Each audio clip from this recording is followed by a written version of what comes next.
that all share the same enlightenment, why do people use the same symbols in contradictory ways?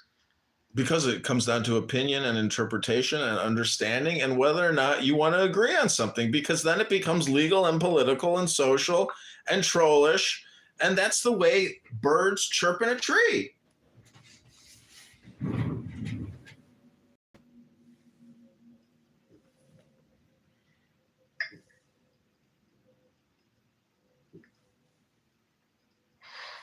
I don't know. I swear, I feel like I'm getting so stupid writing these answers. Well, when you realize that you're a fool, you're getting closer and closer to breakthrough psychology, breakthrough consciousness. Soon you'll be the sage as opposed to the schmuck. He realized he was a fool. Like...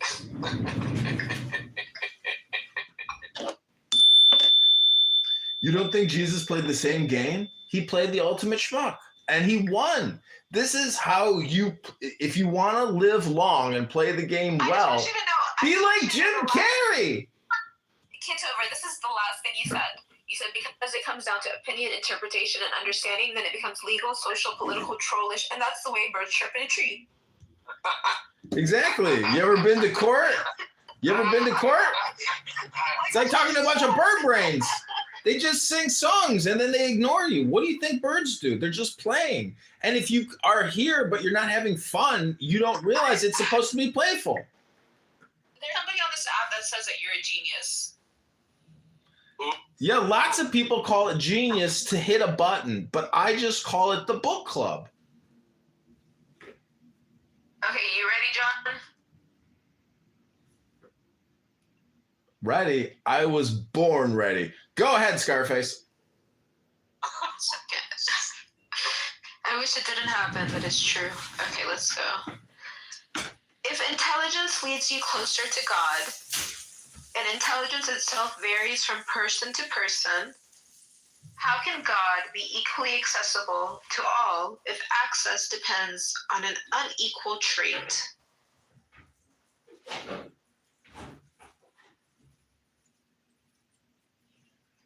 Kitover.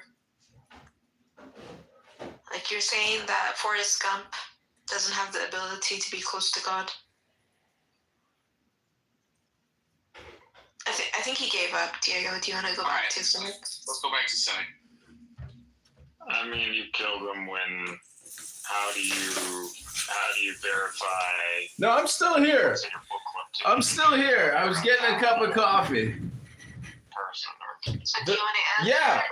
Yeah. So listen, some people, they get a lot of money. They might win the lottery, or they might inherit a lot of money, and therefore they can buy $1 million vehicle. Some people have to build the car themselves, meaning that your body, your brain is a chariot or a house, and how you furnish it is what the book club's all about. But you may go to the book club and you might read a book for 50 years and still not have the comprehension or understanding that other people might gather from that information. But nonetheless, this is a specific category of interest. This is not engineering. This is not computer science. This is not a technical field of study. This is, if you call it eschatology or theology or philosophy, it's the book club. I just hope that, Cynic, you've learned how not to answer questions through Kitover. Ladies and gentlemen, I'm a politician. I'm also a musician. I'm also a magician.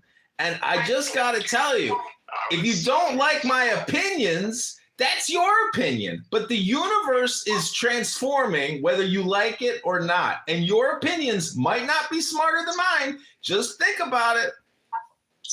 If you only had anything that is coherent, logically consistent, a matrix. What is that, a song from The Wizard of Oz? If he only had a brain. Okay,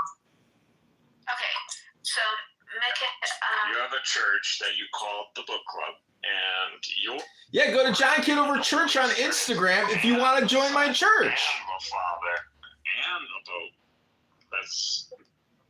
That's what you've made yourself. But You might be projecting. so Projection alert. Projection alert. Projection alert. Okay, Diego, is it okay if we go back to Mikhail? I'm going in.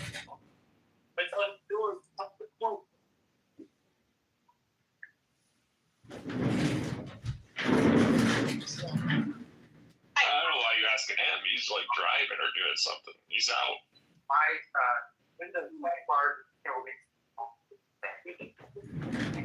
Okay, Mikhail, number 12. Have you tried connecting to the Wi-Fi? Okay, number 12. If the distinctions are, quote, real, but not in the essence, if the distinction, quote, real, quote, not in the essence, unquote, where exactly do these real distinctions exist? External to God. How can it be external to God when God is external and internal?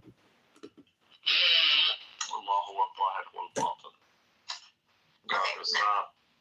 You see, you can't get a straight answer out of these Muslims. They always go back to the Arabic. Speak in English so we can understand what you're saying. You answer questions. Do you want to keep talking? She can ask you more questions if you want. Subhanallah, wana. Come on, go ahead, cynic. No, I'm not gonna sit here and answer questions.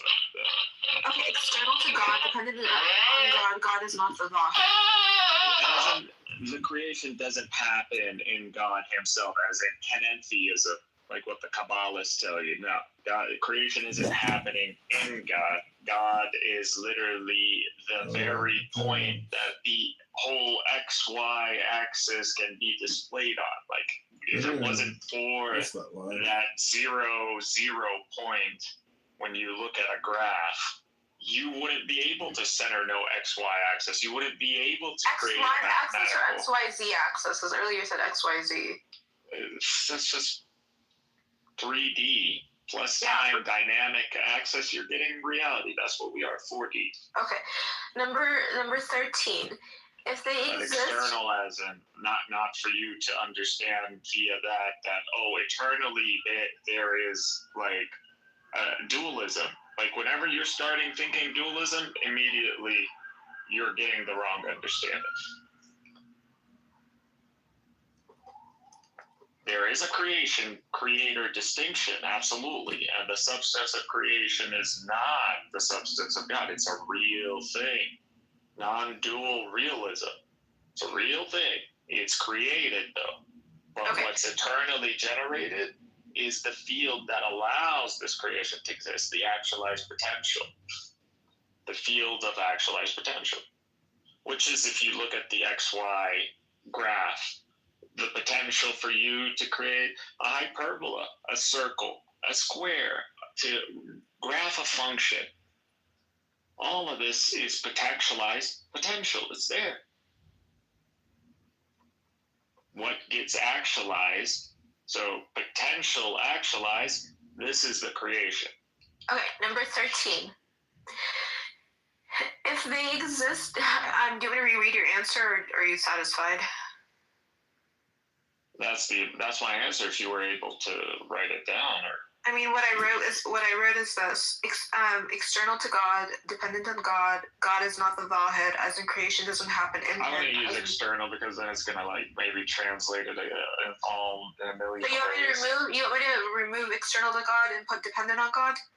Yeah, distinct, real, a distinct substance. It is real. So by saying real, it is a substance. Okay, I'm gonna remove, because you initially said external to God. I'm gonna write dependent on I'll God. just say real. Yeah, real. Real to God. Yeah, it is real. Okay, real to God, dependent It's just on God. contingent. It's just contingent. Okay, hold on. It's just. And the creation is Hold not. Hold on, you keep adding stuff. Real to God is just contingent, dependent on God. God is not the Zahid, as in creation doesn't happen in Him. No, take that back. God This is is what you not. said. Yeah, we're not doing this. I'm holding you up on one where you haven't even responded to the points to say, like, oh, you're changing to begin with. No, I'm making sure because I know what you're using AI, so you gotta be very careful how you use it. So God is the Wahid al-Wahid. He said that. So God is the Vahid, as in creation doesn't happen in him, as in pantheism. The Panentheism. Panentheism.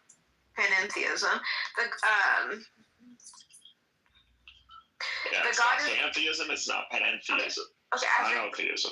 As in panentheism, the God is literally the very point, the XYZ axis that he can be in. When you're thinking dualism, you're getting the wrong understanding. There is a creator-creation distinction. The substance of creation is not the substance of God.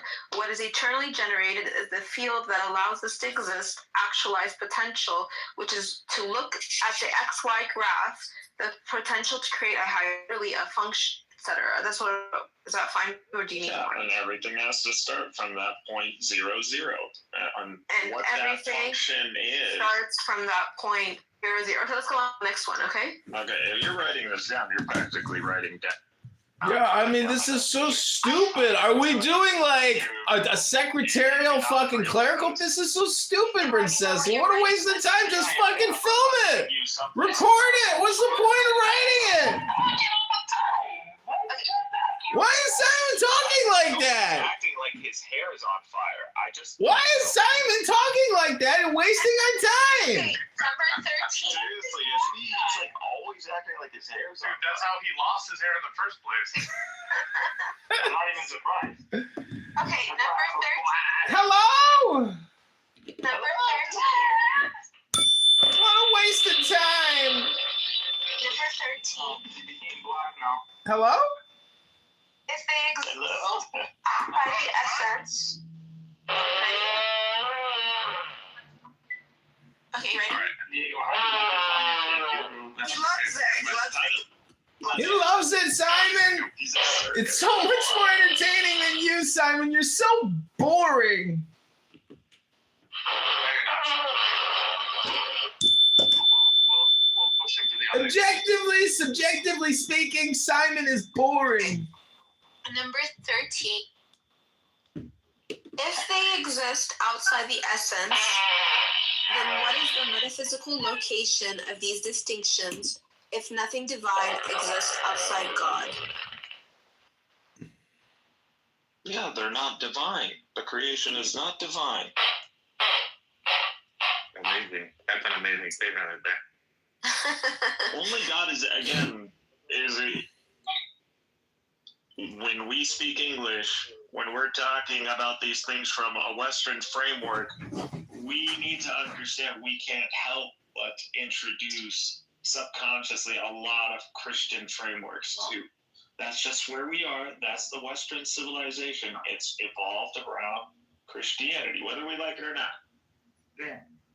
So that's why we have to be very nuanced, because it comes with the baggage of the history of Christian frameworks. So we gotta be very careful. But understand, when I'm thinking about this stuff, a lot of it is related from Arabic to English. So a lot of fundamentals, looking at religion and metaphysics, it's in Arabic. Why? Because God's speech is in Arabic. His attributes of himself, reality, attributes, it's all in Arabic. So we build on that, and the best thing we can do is translate it. That's what it is. I don't feel like you answered the question. So the most we can do is translate. Funny. That was funny. That was good. Because the words kind of sound similar, so that was kind of You said to the Jews, you mean from the Jews? funny. The Jews would still be. Why would you yell the N-word? Like, what is, that's so incoherent also. Like, what are you getting from it? To get off on it? Do you think you're like... To demonstrate the hypocrisy of their inconsistent use of insulting language. For example, they You would were call. saying this? Oh, and let's hear him out. Okay, so what's your example? This is a room where this is a room where I actually can be heard at. This is a place Yeah, where I mean, when you trust don't that I push can it be too heard far, yes. Okay, so what's your hypocrisy angle? What's the hypocrisy? My point is, oh, he's on the phone. He's off the phone. No, He's off the phone. Who? You. No, I've never touched the phone. I never used the phone. No, literally it didn't ring and I didn't make a call. So it's a little bit. Hello? That's a glitch. Oh my God, just finish your Oh point. my God. Hold on. Okay, so my point is this. In Amir's room, they use insulting language. They say motherfucker. They say the B word. They say the F word. He calls What me is the the B word? bitch. Oh God, what is the F word? Faggot. Yeah, but there are levels to insulting words. Those are like pretty much mainstream. Those are mainstream. Jeffrey. Yeah. This is exactly Tell me our Yakov. This is I get what you're saying, it's like but I know. Like king, like real talk. whatever you want to call it. So, Yakov. It's the notion that there are levels of insults is the point that I am trying to respond to. And if you want to enter into a respectful debate right now, we don't have to, but we can. But my submission would be, Trash bag. wait a minute, I'm still talking. But like, why do you care? How old are you? Aren't you in your 40s? Not yet. Okay, so you're in your 30s. Mentally. Not mentally. Wait, can I finish my sentence? So maybe you should grow Look up at how a little bit patient that I'm way. being with Stop this that. rude Just interruption. let him finish because he's gonna carry it anyway. So I'm we can just keep sitting it. here He on- shares it.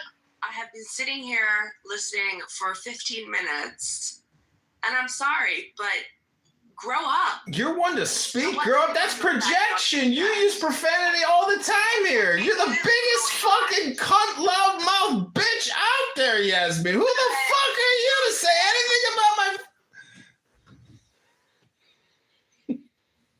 Yeah, I like Jersey because it's a mix.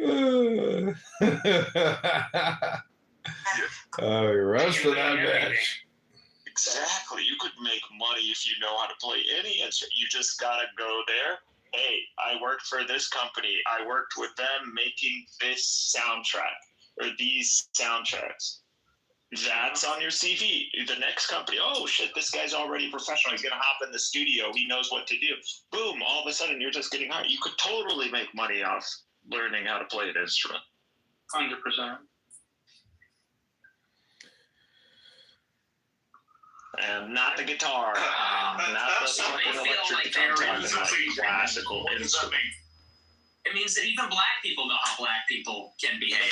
Even black people understand that. They know that it doesn't come from a place of. You use the word aversion. That's the first thing I'll actually dispute. Okay, it's not on the basis of skin color, because that would seem to suggest it's like a stubborn, irrational bigotry. I don't consider myself a bigot. I consider myself a racial realist. I'm realistic about how the races are, and I speak provocatively about it. And I speak provocatively about our tribalistic instincts and tendencies as human beings. And I'm not a liberal ideologue that says that over time and with enough education, we're all going to see this great brotherhood where we're colorblind and everybody's the same. You know, I don't think that's ever going away. I think that race is real. It's not just skin deep. It matters to us and it matters to each other. And black people know that, and Hispanics know that, and Asians know that. And people like me that have partial Mexican ancestry, we know that too. And I think on that basis, we can have mutual respect and understanding, not aversion based on skin color. The reason I use the word aversion is you know what you say. Calling somebody a jerk. Chris Morgan is such a good comparison. I don't think I did. Calling somebody. No, that's called economy of information. That's economy of information. That's safety. And I said in the same monologue, if you watch it, it's like, I feel sorry. The problem is you took the 10 seconds. I don't know if you watched the whole show, but in that monologue I said, most black people are not violent or criminals. I said, and it's unfortunate that we're going to offend them when we turn and walk the other way. I said, but the problem is we don't know. We can't tell. And someone like Irina Zarutska, she sat down in front of a black man with her headphones in and wasn't paying attention because she was being a good liberal and said, I'm not uncomfortable by this. I'm progressive. Then she got stabbed in the neck. And I said, it's unfortunate that you would have to sit behind the black man to be safe. And if he's not violent or schizophrenic, he might be offended. Who told you sitting behind him will make you safe, nigga? How many deranged white men have committed atrocious acts of murder? Proportionally far fewer. You have the research team. You're obviously extremely exercised by that one story, which was horrific for the record. Absolutely horrific. That should never have happened. A child who perpetrated that evil act had a string of previous offences and should have been picked up more, and it should have been amplified more. I completely concur with all of that. But I just suspect you have no idea how many white people have committed similar crimes, do you? No, because I know it's far fewer from experience. Okay. Because it's like you said. Well, and hang on, and I would add to that, Irina Zarutska wasn't the first one. That was also after Austin Metcalf was killed in Texas. Sure. After How Carmelo many Anthony times has it stabbed been him in the neck. perpetrated by white people? Well, hang on, let me finish my point. But you're And then implying not that only white did- people don't do this. And my point to you, acquaintance, is of course, Well, I never said white people of don't do course, it. deranged white people commit this act. But you don't either know, you neither know nor care, or maybe both, but you do know, you don't care. You only seem to be focused on black people who commit crimes. And again, if you hadn't prefaced the whole debate about racism by openly conceding you are a racist, I could read other connotations into what you've been saying. But once you've said, okay, I'm a racist, and then you only talk about black crime, I think people could watch this and they could say, yeah, he's a racist. And everything that he says about crime is driven to the prism of being a racist. Bro, Piers Morgan is 2010, bro. As a racist, it's like the end of the world. It's funny because it's quite untrue. And I said this in a similar monologue. The problem is not that I wake up and I walk down the street and I see someone that doesn't look like me and it makes me angry. The problem is there's a pattern of behavior, which we've all seen. Like, to him, it's like the end all be all since the beginning of this shit. And they become narcissistic because they've been told they're victims of racism, they're victims of slavery. They've been told, really, there's no accountability.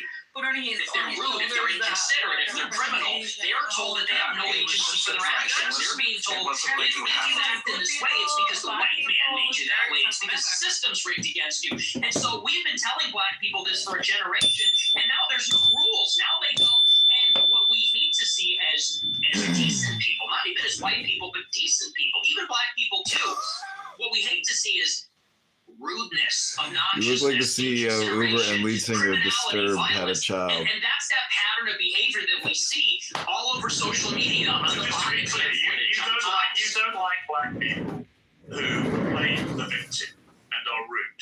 Is that your position? I don't like that pattern of behavior. And you are narcissists. I see where this is going.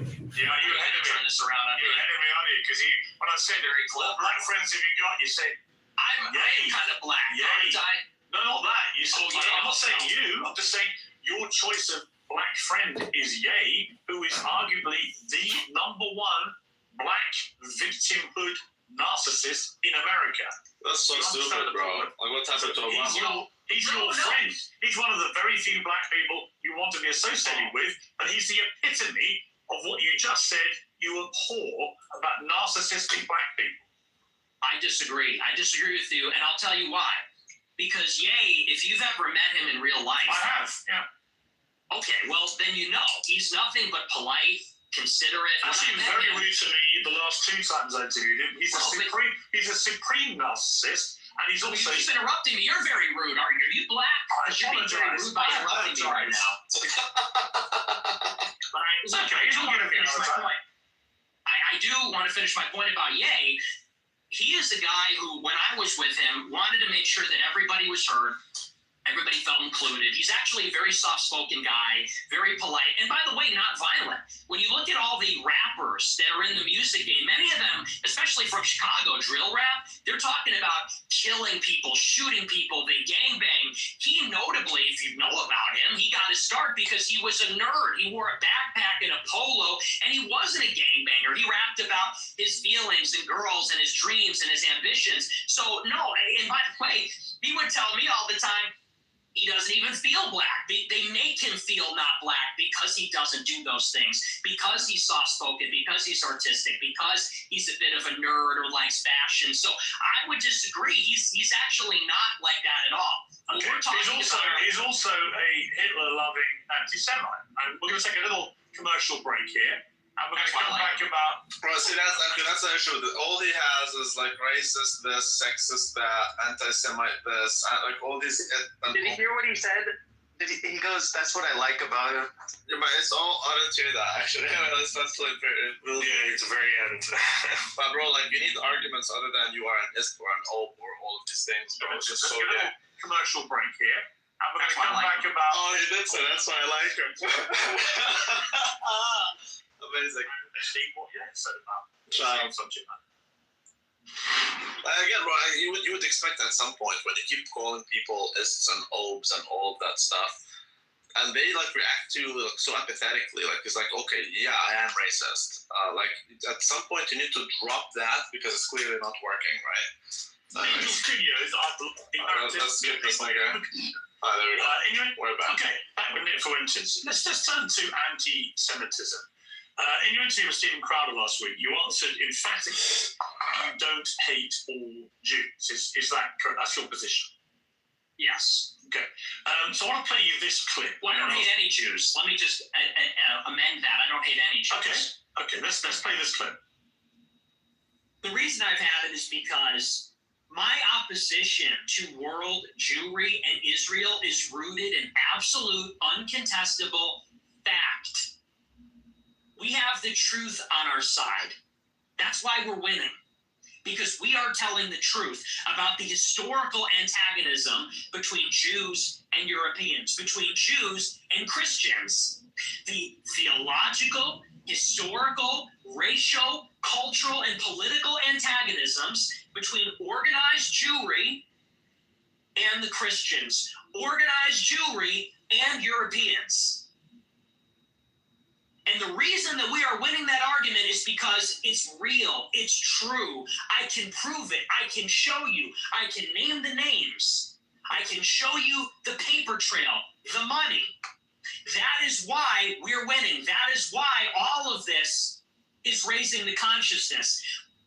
When you say you have this opposition to world Jewry, I mean, it's one thing to criticize, for example, the Israeli government over what's been doing in Gaza. I've done that myself.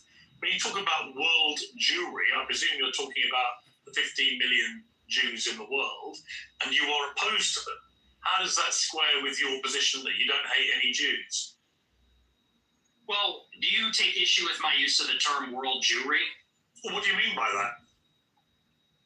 Absolutely. Would you take issue with it? Do you have a problem with it? Clarify what you mean by it. Well, it's funny you bring that up.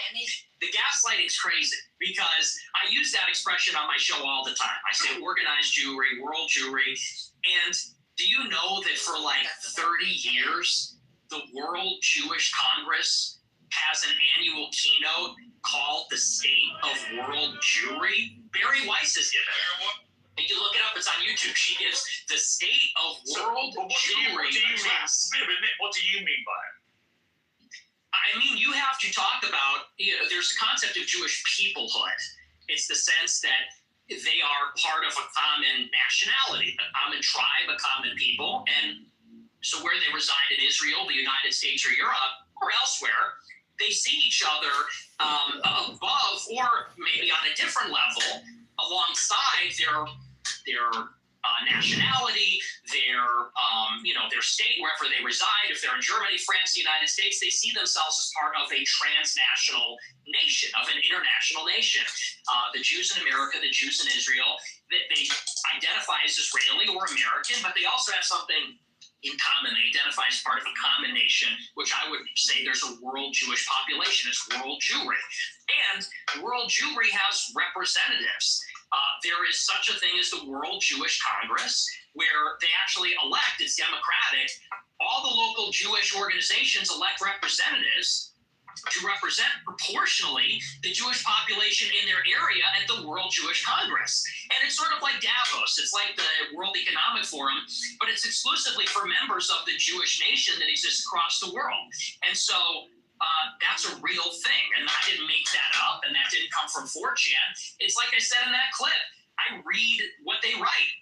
I read their books. I watch these speeches. I watch a speech from Barry White. I pay very close attention. So that's what I mean by that. There is such a thing as it's a nation that exists across borders on a global scale. They're organized, and they have a national self-interest as that nation, as that tribe. So if you don't hate any Jews, what do you like about them? I like a lot of things about them. I think they're funny. I think they're smart. I think that they're pretty remarkable people. And as Christians, especially as Catholics, we say they're remarkable. And this has been adjudicated in Catholic doctrine for thousands of years. We say that they're a witness people. And so we actually, there's provisions inside of Catholic doctrine that says we need to give them special protections because they were a witness to Christ's passion. So, this is why you can't clip the show. You have to watch the whole thing. I say this repeatedly in interviews. I do think they're remarkable. By definition, they're exceptional people. It's just that there is a sort of natural opposition between them and Christians because of the theology. We believe that Christ is the Messiah. They don't.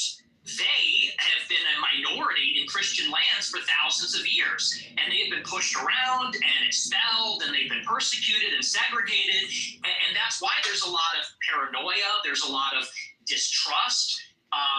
There's maybe some sense of chauvinism among Jewish people. So there is, like I said in that clip, there is an historical antagonism between these two peoples, between Christendom and Jewry, and that has always been the case in Europe. But I don't hate them. And I think I actually sort of understand them in a weird way.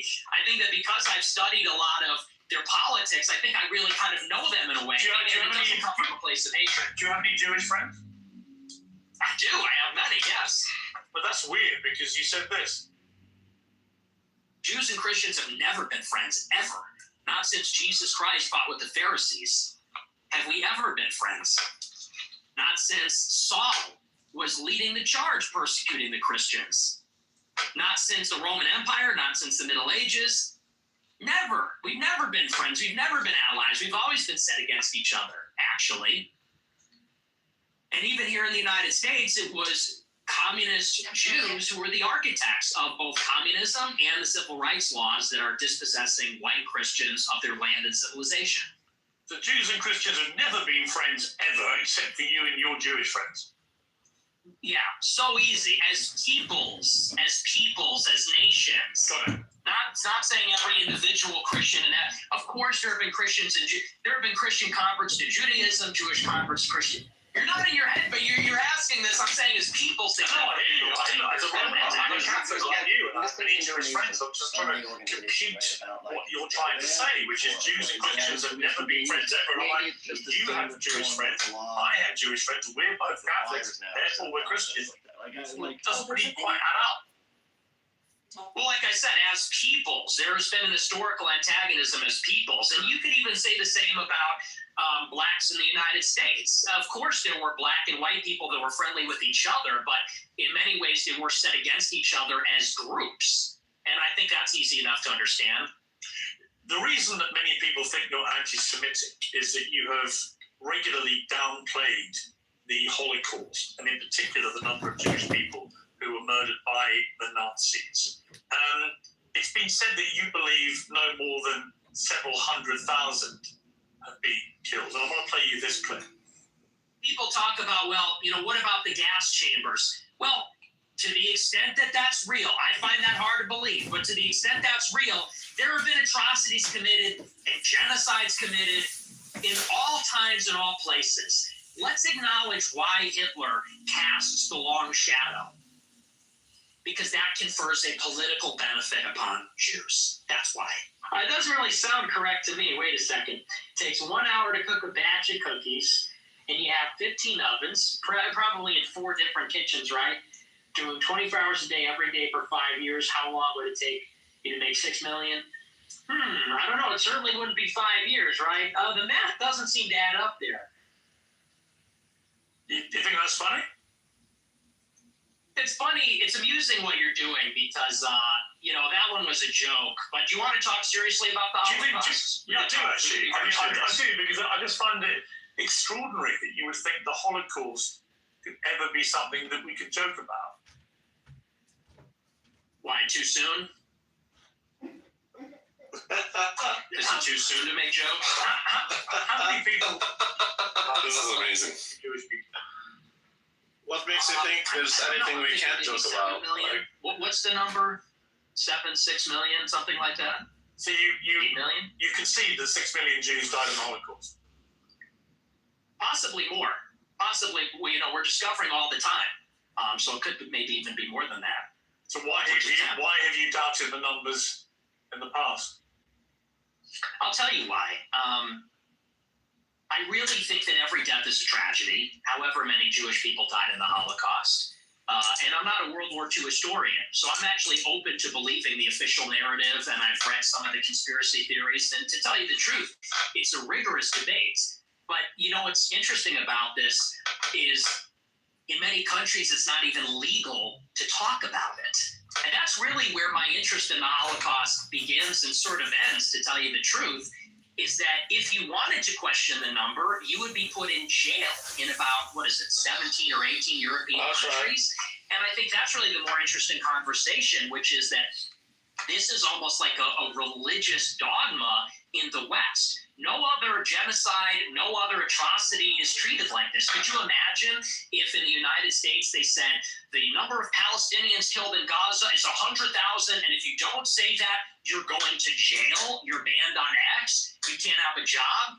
That's the part that's totally insane. And a lot of people, they can't even make up their minds. I think it's actually done a disservice. If your goal, and I'm not saying you as Piers Morgan, but if your goal, if you're an advocate for awareness about this, if your goal is to convince everybody that this is the way the Holocaust happened, I think the last thing you want to do is say that everyone that disagrees is in jail and is banned and you're not allowed to say it. So there's really been no open debate about the subject since the scholarship started to be produced about 60 years ago. But there is no debate to be had about the number of people who were murdered.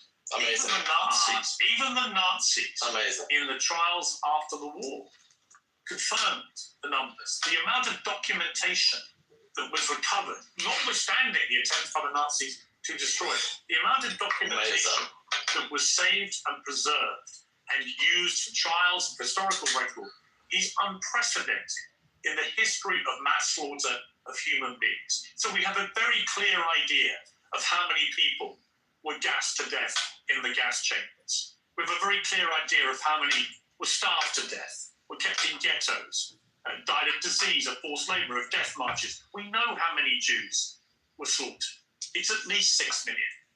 What's interesting to me is that you appear to now concede that, which may be news to a lot of your regular viewers who have constantly heard you quibble with the number of Jews who died in the Holocaust. For the record, just to confirm what I think you told me, you do now accept that at least 6 million Jews were killed in the Holocaust.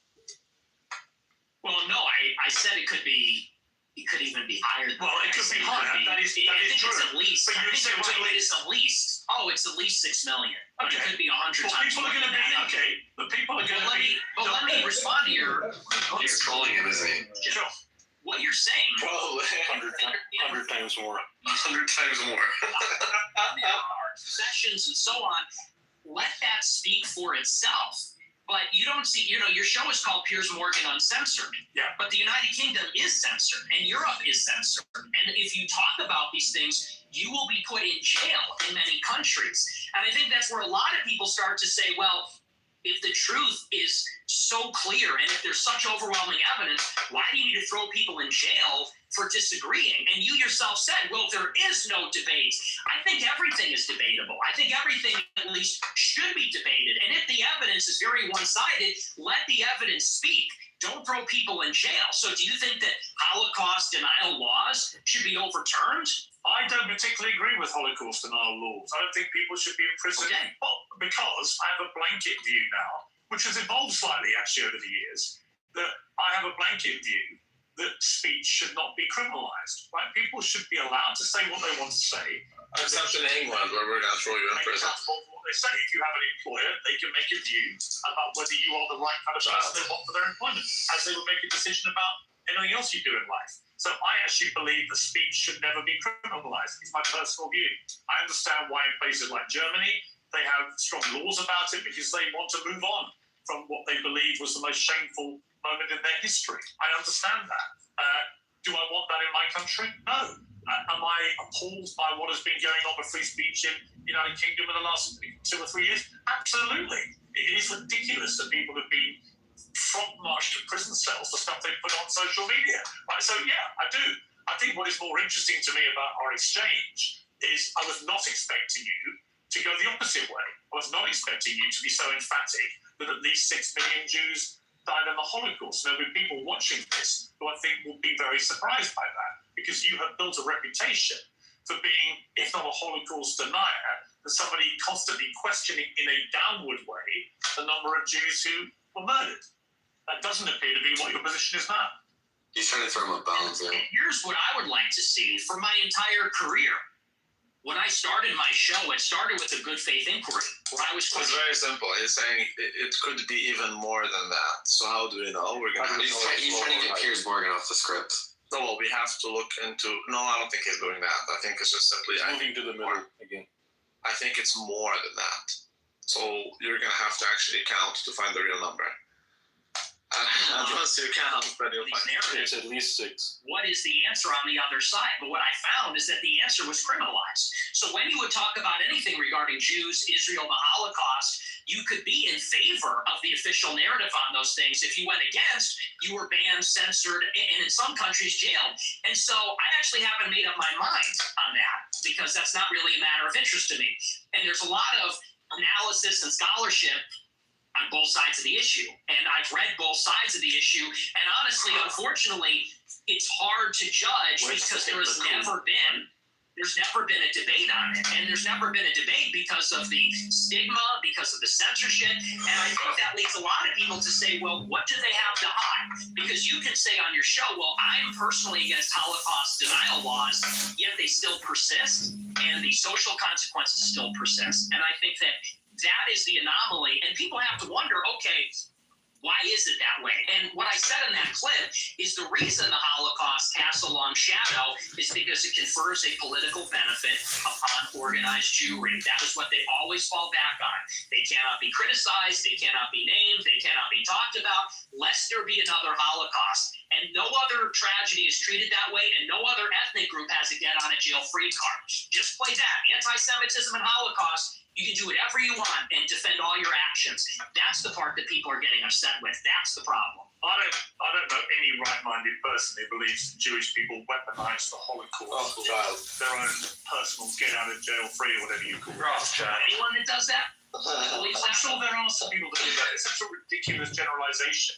You know, the truth is that most Jewish people have lost relatives in the Holocaust. In fact, I want to play you two clips. One is where you talk about Adolf Hitler.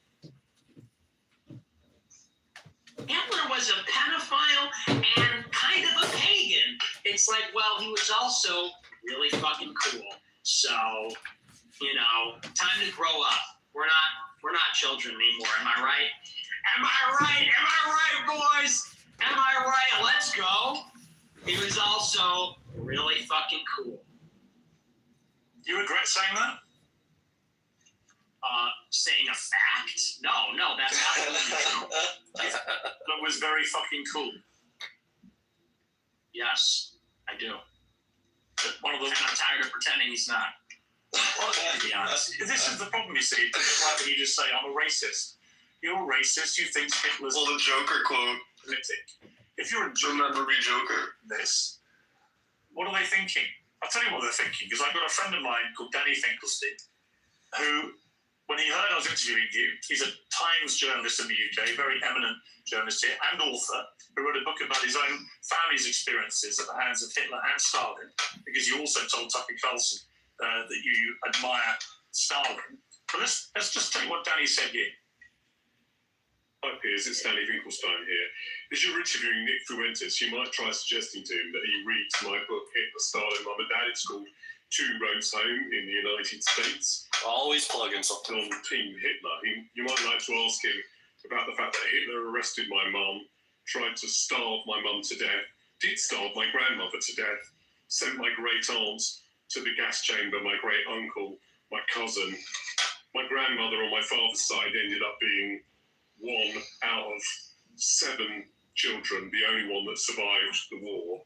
So you might ask him whether he wouldn't rather be on Team Mum rather than Team Hitler. And as for celebrating Stalin's birthday, well, Stalin took my father, sent him to a state collective farm, sent my grandmother and to a state collective farm, sent my grandfather to the Gulag. You might try asking why he doesn't celebrate Dad's birthday rather than Stalin's. It may all be a big joke to him, but he complains that he was 18 when someone tried to cancel him. Stalin and Hitler arrested my mum and my dad when they were 10 years old. So that's all we can do. Green has built a reputation on feisty combat and inflammatory insults. When you say that Hitler was very fucking cool, are you joking, or do you actually think he was very fucking cool? Because he was the monster of the last 150 years. Yeah, the thing is, my generation, we're just done with the pearl clutching. Your generation hasn't gone through what Danny Finkelstein's family went through, so maybe the pearl clutching has a way to go for families whose family members. Oh my gosh! Yeah, we got all that. Me mom.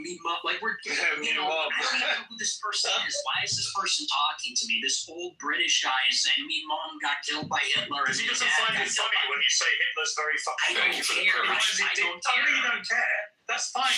You don't have I'm getting to represent you in Washington, D.C. Does that guy care about America? Does that guy care about me and my country and my family? No. He cares what you, a prominent conservative in America, has to say about Adolf Hitler. And what do you mean by Hitler is very fucking cool? Because I think he's very fucking a monster. It doesn't matter what you think. And that's a clip. I think he's very fucking a monster. Do you hear yourself? Yeah, I do. Can we all grow up? I do. Can we all grow up? Murdered That is 12 just million childish. He murdered 12 million people. What is very fucking cool about that? Tell me. The edits, it's just cool. The uniforms, the parades, it's cool as a guy. You look at World War II, and it's fascinating, and it's interesting, and it's compelling, and it's cool. And we're just tired of saying these kinds of things. We want to talk like real people and give our honest opinions, and then we literally get an old Jewish guy from England who's going to say, "Oh, that dog very funny, baby." And it's like, shut up, like.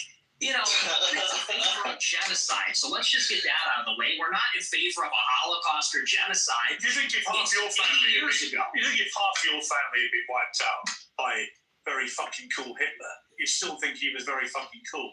Or would you think that actually he was a despicable monster who murdered 12 million people, who targeted people who were Jewish? Women Egyptian. He systematically incinerated them in gas chambers. You think you would find it very fucking cool if your family had been through that? Or do you think you would find it very fucking disgusting? Perhaps moderate the number of times those news articles wasn't joking about it, or watching it abused. Danny Finkelstein was an incredibly powerful leader to his extended family, the director of the Nazis, and your other hero, Stalin. Seems like to you, Dave Winters, is a constant message. Trying to come across it all. But every now and again, it makes sense. There's still to go again with what you said earlier. There's a lot of we know that from history. We know what he did. You've already conceded that he murdered at least 6 million Jews. So when you say he's very fucking Jewish people watch this and go, this guy's disgusting. Why would you say this? Say this about someone who perpetrated such an evil? And what's the real answer? Why do you? Is it just for clicks? Is it for money? Is it just for fun? For shits and giggles? What is it? What motivates you to say something like Hitler was very fucking cool?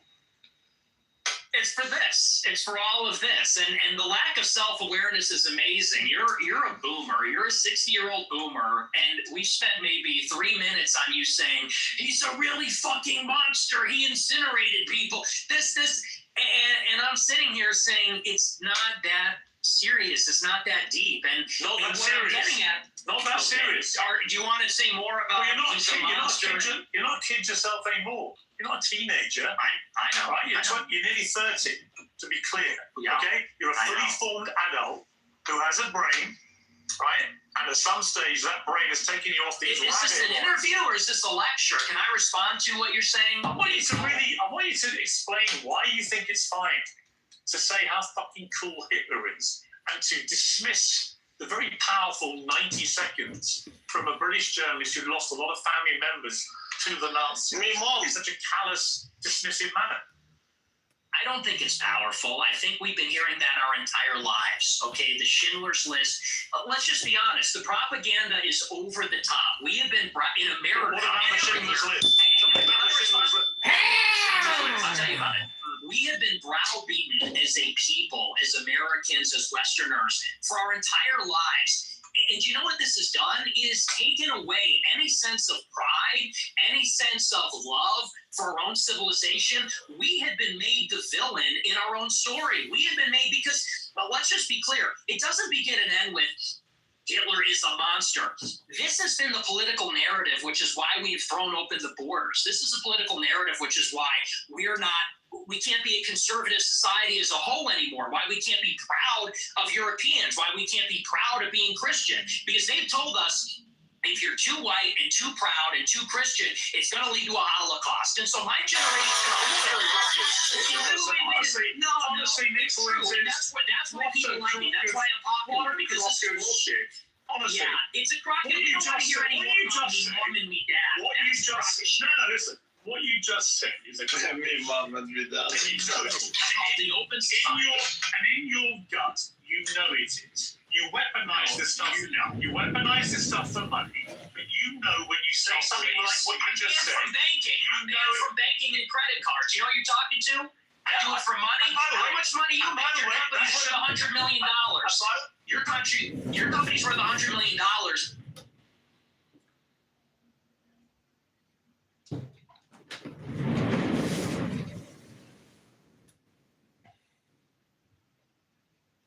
Fat niggas like. Or they would.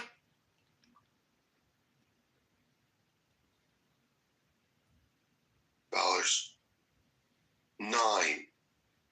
Why you rarely see this discussed in Muslim apologetics? Because admitting this raises uncomfortable questions. Why didn't Muslims preserve their earliest Qurans? Why were so many sold or lost? Why do the oldest Qurans contain textual variants? Why does the earliest textual evidence sit in Western archives, not Islamic ones? This contradicts the apologetic narrative of, quote, we preserved every letter perfectly from the beginning, end quote.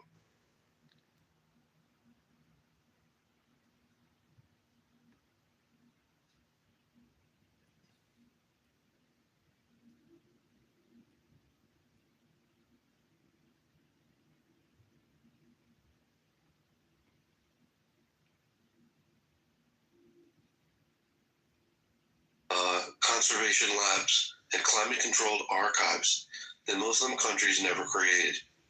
That's why the oldest Qurans, the ones that show textual variants, are in Paris, London, Berlin, Tübingen, and St. Petersburg, not in Mecca or Medina.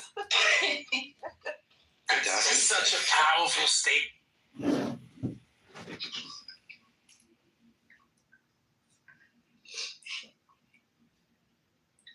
You're gonna go into nursing or some sort? No, it's a stripper position. Yeah. Part-time work. Yeah, but they will fire her when they find out she's got the right boob bigger than the left boob.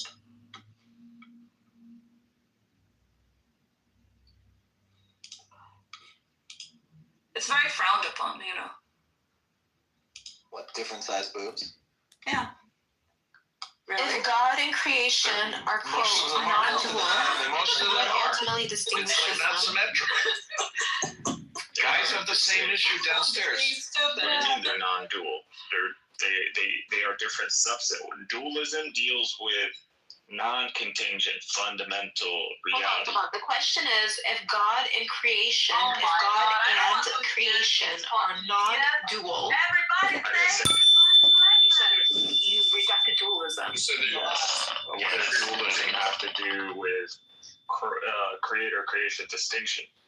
I said, you said there's Just because dualism, like I said, non-contingent, fundamental reality. Robbing people with violence, that is a new thing happening now in Norway. So I can understand that it's more difficult for America to write up the wrongs that they've been doing for so many years.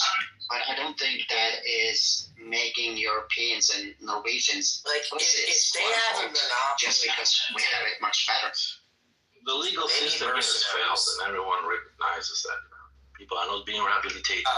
what do you think? What do you think is More going and to more happen? people are How do entering they the take system. over Africa? Because remember in the beginning of the post, it said, generation. Christianity you know, doesn't have this a is- strong this- enough pull on this society. You know what I mean?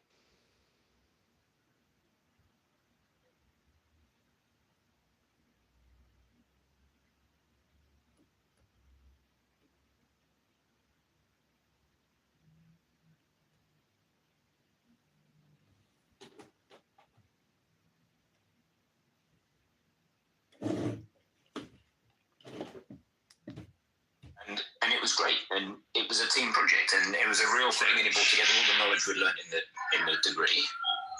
And that's much harder. If you can do that with the aid of AI, good luck. You know, that's great. Yeah, good luck if you can do it. Yeah, writing. So you can get it to help you. You know? That's right. But writing, And it should be encouraged. to be fragile.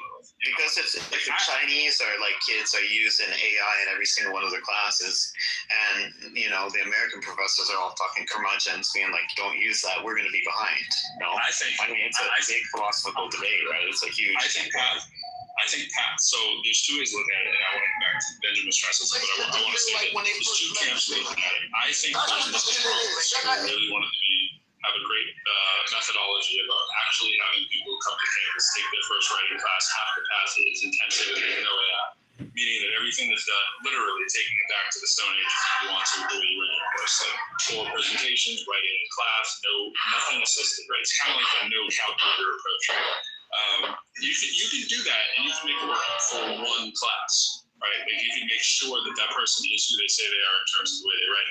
The other approach, of course, is to not worry about it because we have this virtual assistant that's going to help us be able to write no matter how we are, and then you're just teaching them how to use the AI to not be an idiot, right? So taking whatever level you're at and improving your studies, improving the way you write over time should be the goal. Like you want people to become better writers, and if you can do it through AI, it's not a cheat. That's just AI helped you instead of a human. It's like, who the fuck cares? Yeah, it's very similar to I've got these glasses pro.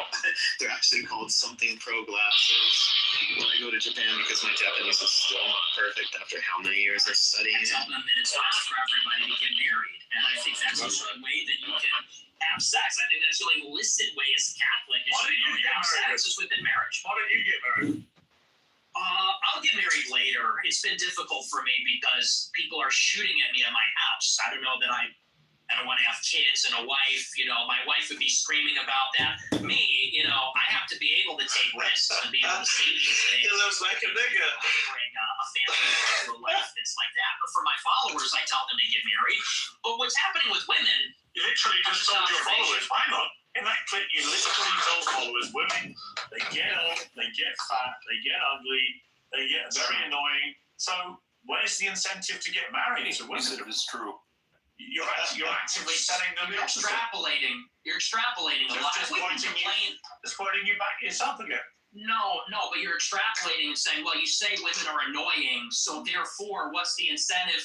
We have to do it in spite of the fact that they are annoying. We have to do it in spite of the fact that they talk too much. We can get them to lose weight. We can put them on peptides. We can get them to the promised land, but it's going to be... I think these people are women say why none of them are getting you should see my DM.